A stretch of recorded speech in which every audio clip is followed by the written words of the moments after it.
दिल्लीच्या जंतर मंतरवर आज कॉक्रोच जनता पार्टीचं आंदोलन झालं.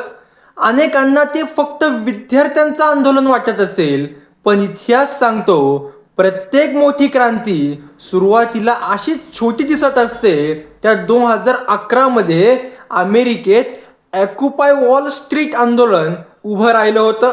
प्रश्न होता आर्थिक विषमतेचा, पण त्या आंदोलनाने संपूर्ण राजकीय व्यवस्थेला हादरा दिला. तर स्पेनमध्ये इंडोगोस आंदोलन उभं राहिलं, लाखो बेरोजगार तरुण रस्त्यावर उतरले आणि पुढे त्याचं आंदोलन नवीन राजकीय शक्ती जन्माला आली. ट्युनिशियामध्ये एका तरुणाच्या आक्रोशातून अरब स्प्रिंग सुरू झाला. काही महिन्यात राष्ट्राध्यक्ष सत्तेवरून पायउतार झाले. त्यानंतर इजिप्त, लिबिया, येमनपर्यंत सरकार डगमगली.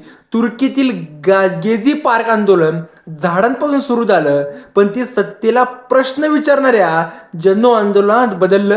फ्रान्समध्ये येलो वेस्ट आंदोलनामध्ये राष्ट्राध्यक्षांना धोरण मागे घ्यायला भाग पाडलं. इतिहासातील प्रत्येक सत्ताधाऱ्यांची एकच चूक असते, ते समजतात की जनता शांत आहे म्हणजे समाधानी आहे, पण वास्तव वेगळं असतं.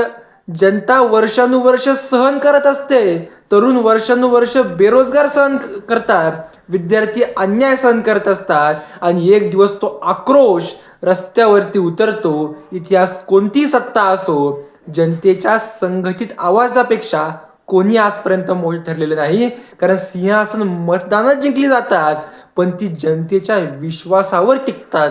आणि जेव्हा तरुणांचा विश्वास ढासळायला लागतो, तेव्हा आंदोलन फक्त आंदोलन राहत नाही, ते इतिहास बदलण्याची सुरुवात बनतं.